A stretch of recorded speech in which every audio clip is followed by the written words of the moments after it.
Hello friend, जून 2023 का BCS 042 का एक नैपसैक का क्वेश्चन है और बड़ा ही इंटरेस्टिंग क्वेश्चन है जिसमें हमें वेट और प्रॉफिट दिया रहता है। और इसमें हमें निकालना होता है नैपसैक में कि हम सपोज दैट एक बैग है, उसमें मैक्सिमम से मैक्सिमम कितना वेट डालें और मैक्सिमम प्रॉफिट हो हमें। और 6 मार्क्स का है, तो चलिए इसको देखते हैं कैसे करते हैं।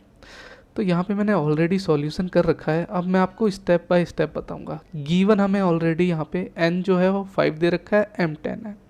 अब n क्या है इसमें? n is the number of object और m जो है is the capacity of the knapsack, ठीक है ना। तो यहाँ पे प्रॉफिट और वेट को मैंने कुछ इस तरह से डिज़ाइन करके यहाँ पे लिख दिया, सो दैट कि मेरे एक लाइन पे सारे ऑब्जेक्ट 1 2 3 4 5 में सारे आ जाए। अब इनको इनसे मैंने डिवाइड कर दिया सारे को, ठीक है ना। और डिवाइड करने के बाद मैंने स्टेप 2 में क्या किया, sort the item by ratio. जिसका रेशो पहले ज़्यादा है वो मैंने फर्स्ट में लिखा, फिर 2 फिर 3 फिर 4 फिर 5, एक तरीके से सॉर्टिंग कर दिया मैंने, ठीक है। Now starting adding items to the knapsack until it reach item capacity of 10 units. तो हमें पता है कि यहाँ पे हमारा नैपसैक की जो कैपेसिटी है वो 10 दे रखी है, तो हम तब तक ऐड करते रहेंगे जब तक हमारी कैपेसिटी 10 ना हो जाए, ठीक है। ये मैं आपको लिखने का पैटर्न बता रहा हूँ एग्जाम में कि हम लिखेंगे, क्वेश्चन तो आ जाता है लेकिन एक लिखने का पैटर्न भी तो होना चाहिए। तो इस पैटर्न से लिखेंगे तो आपको फुल मार्क्स मिल जाएंगे, ठीक है। आगे बढ़ते हैं। जिस तरह ये है अपना वेट 3 का, जिसमें प्रॉफिट 17.5 है, सॉरी वेट 3 है और प्रॉफिट यहाँ पे 3 में 30 दे रखा है, सॉरी 35 है, तो 35 यहाँ पे मैंने लिख दिया और यहाँ पे मैंने 2 फिल कर दिया, एक नैपसैक बना दिया एक रफ में, ठीक है ना।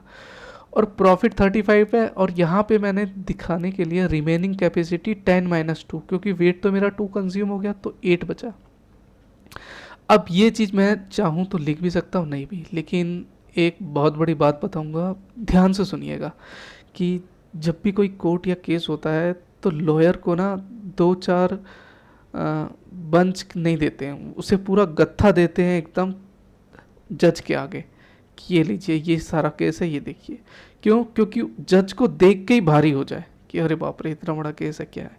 तो उसी तरह जितना आपका खुला खुला रहेगा ना, उतना थोड़ा एग्जामिनर को लगेगा कि थोड़ा कम नॉलेज है, लेकिन जितना आप सिंप्लीफाई करना चाहते हैं कर सकते हैं उतना करिए। जिस तरह मैंने यहाँ पे दिखा दिया कि रिमेनिंग कैपेसिटी 10-2, 10 मेरा ये था, मैंने 2 कंज्यूम कर लिया तो 8 आ गया। तो वो चीज़ आप जितना यहाँ पे सिंप्लीफाई करके दिखाएंगे एग्जामिनर को उतना बेटर है। ऑब्जेक्ट 2 में वही मैंने वैसे ही लिया, ये वाला लिया यहाँ पे, जिसका प्रॉफिट 30 आ रहा है 6 का, और वेट जो है अपना 5 है, तो 5 कंज्यूम हो गया यहाँ पे। वहीं पे 8-5 8 बचा, तो 8-5 3 आ गया, ठीक है ना। थर्ड आइटम थोड़ा ट्रिकी हो गया यहाँ पे, क्यों? क्योंकि इसका वेट 11 दे रखा है, लेकिन यहाँ पे तो वेट तो मेरा 3 बचा हुआ है, तो अब मैं क्या करूँगा। तो मैंने करा क्या, ऑब्जेक्ट 3 का वेट यहाँ पे 11 और प्रॉफिट 30 लिख दिया, और प्रॉफिट, और मैंने फ्रैक्शन आइटम में करा क्या कि 3 डिवाइडेड बाई 11 कर दिया। अब देखिए 3 डिवाइडेड बाई 11 किया तो मेरा एक का वेट आ गया 0.272 आ गया मेरा यहाँ पे, ठीक है ना। जिसको मैंने इनटू कर दिया अपना 40 से, तो मेरा 10.903 कैपेसिटी में इतना ही आएगा जो मैंने फ्रैक्शन करके दिया है। आई होप कि इतना आपको क्लियर होगा। और फिर उसके बाद मैंने प्रॉफिट जितने भी थे सारे 35 30 और इसको ऐड किया तो 75.9 आया। उसके बाद आपको ये लिखना ज़रूरी होगा, the total profit is approximately, approx जरूर लिखना है क्योंकि हो सकता है कि 17.91 आए, किसी का 92 आए, तो ये जरूर लिखिएगा। तो बहुत ही आसान क्वेश्चन है, बस जो भी आइटम दिए उसको फ्रैक्शन को, जो भी प्रॉफिट और वेट दे उसको डिवाइडेड कर दीजिए और रेशो से अपना सॉर्टिंग कर दीजिए, और 1 बाय 1 जो है अपना नैपसैक में डालते रहिए। अगर मान लो कोई फ्रैक्शन है तो फ्रैक्शन का मैंने बता दिया है कि फ्रैक्शन में जिस तरह जितनी कैपेसिटी 2 बची है तो 2 डिवाइडेड बाय कितना वेट दिया उससे डिवाइड कर दीजिए, और जितना उसका प्रॉफिट है उसको उससे इनटू कर दीजिए, ठीक है फ्रेंड। तो यहाँ तक मेरे ख्याल से ये वाला क्वेश्चन आपको क्लियर है।